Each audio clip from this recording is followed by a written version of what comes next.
வீரத் தமிழரின் மரபில் உறக்கு முறையில் உருவாக்கப்படும் அம்மன் TRY-TFT கல்வி ஓர் உறுதியின் அடையாளம்.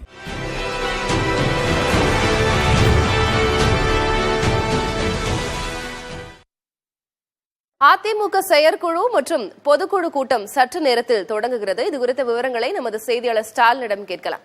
ஸ்டாலின், எடப்பாடி பழனிசாமி பொதுச் செயலாளராக தேர்வு செய்யப்பட்ட பிறகு எந்த பிரச்சனையும் இல்லாமல் அணி உள்ளிட்ட அந்த சர்ச்சைகள் எல்லாம் இல்லாமல் நடக்கக்கூடிய முதல் பொதுக்கூட்டம் இது அப்படின்னே நம்ம பார்க்கலாம்.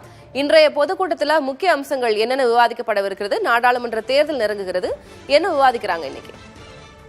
திலகவதி, நீங்க குறிப்பிட்டது மாதிரி கடந்த ஒரு 5-6 ஆண்டுகளாகவே பார்த்தோம் அப்படின்னா அதிமுகவுடைய செயற்குழு பொதுக்குழு கூட்டம் வழக்கமாகவே ஏதேனும் ஒரு பிரச்சனை இருக்கக்கூடிய ஒரு சூழல்ல தான் தொடங்கி நடைபெற்று வருது.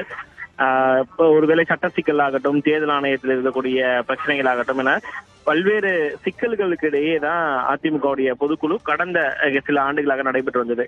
கடந்த ஆண்டு பல்வேறு பிரச்சனைகள், குறிப்பாக பன்னீர்செல்வத்தை கட்சியிலிருந்து நீக்கியது, இடைக்கால பொதுச் செயலாளராக எடப்பாடி பழனிசாமி தேர்ந்தெடுத்தது என இந்த பொதுக்குழு நடைபெற்ற நிலையில் இந்த வருடம் பார்த்தோம் அப்படின்னா அந்த பிரச்சனைகள் எல்லாம் நீங்கி மிகவும் ஒரு சுமூகமான முறையில வழக்கமாக ஒவ்வொரு ஆண்டும் எப்படி அதிமுக பொதுக்குழு, அதாவது முன்னாள் முதலமைச்சர் ஜெயலலிதா இருக்கும் பொழுது எப்படி இருக்குமோ அதே போன்ற ஒரு சூழல் தான் தற்போது அதிமுகவுடைய பொதுக்குழு செயற்குழு உறுப்பினர்கள் தற்போது இன்றைய கூட்டத்தில் கலந்து கொண்டிருக்காங்க. அஇஅதிமுக பொதுச் செயலாளராக எடப்பாடி பழனிசாமி தேர்ந்தெடுக்கப்பட்ட பிறகு நடைபெறக்கூடிய முதல் பொதுக்குழு, அது மட்டும் இல்லாமல் நாடாளுமன்ற தேர்தலுக்கு முன்பு நடைபெறக்கூடிய பொதுக்குழு என்பதால் ஒரு முக்கியத்துவம் வாய்ந்ததாகத்தான் இந்த கூட்டம் கருதப்படுகிறது. மிக முக்கியமாக நாடாளுமன்ற தேர்தலுக்கான அந்த அதிகாரத்தை, கூட்டணி தொடர்பான முடிவெடுப்பதற்கான அதிகாரத்தை அதிமுக பொதுச் செயலாளர் எடப்பாடி பழனிசாமிக்கு வழங்குவது குறித்த தீர்மானங்கள் உள்ளிட்ட 18 தீர்மானங்கள் வரைக்கும் இன்றைய பொதுக்குழுவில் அந்த தீர்மானங்கள் நிறைவேற்றப்படலாம் என்று எதிர்பார்க்கப்படுகிறது.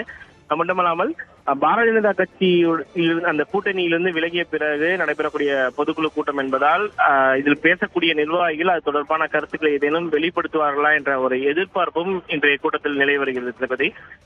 மேலும் மற்ற தீர்மானங்களை பொறுத்த வரைக்கும் பார்த்தோம் அப்படின்னா இந்த ஃபார்ம் ஏ ஃபார்ம் பில அதிமுக பொதுச் செயலாளர் எடப்பாடி பழனிசாமி கையெழுத்திடுவதற்கான அதிகாரம் வழங்கி ஒரு தீர்மானம் என்பது நிறைவேற்றப்படும் என்று எதிர்பார்க்கப்படுகிறது. சட்ட விதிகள்ல மாற்றம் கொண்டு வரப்பட்டு அந்த தீர்மானமும், அதன் பிறகு இஸ்லாமிய சிறை கைதிகள் பல ஆண்டுகளாக தமிழ்நாடு சிறைச்சாலைகளில் இருக்கக்கூடிய நிலையில் தமிழ்நாடு அரசை வலியுறுத்தும் விதமாக அவர்களை விடுவிக்க வேண்டும் என்பதை வலியுறுத்தி இந்த தீர்மானம் என்பது நிறைவேற்றப்படும்.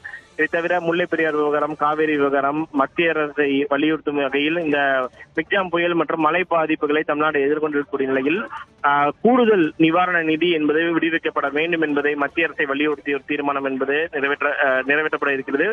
மேலும் தமிழ்நாடு அரசை பொறுத்த வரைக்கும் இந்த புயல் மற்றும் மழை பாதிப்புகளை அதற்கு தேவையான முன்னெச்சரிக்கை நடவடிக்கைகளை எடுக்கவில்லை என்று குற்றஞ்சாட்டி கண்டிக்கும் விதமான ஒரு தீர்மானமும் இன்றைய பொதுக்குழு கூட்டத்தில் நிறைவேற்றப்படுவதற்கான வாய்ப்புகள் என்பது உள்ளது திலபதி.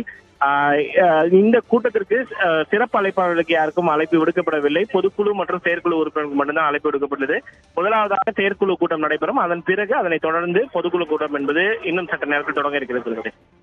கூட்டம் தொடங்கிய பிறகு என்னென்ன தீர்மானங்கள் நிறைவேற்றப்பட்டன என்ற விவரங்கள் வெளியாகிய பிறகு நாம் மீண்டும் பேசலாம். ஸ்டாலின், உங்களுடைய தற்போதைய விவரங்களுக்கு நன்றி. நம் வீரத் தமிழரின் மரபில் உறக்கு முறையில் உருவாக்கப்படும் அம்மன் TRY-TFT கல்வி ஓர் உறுதியின் அடையாளம்.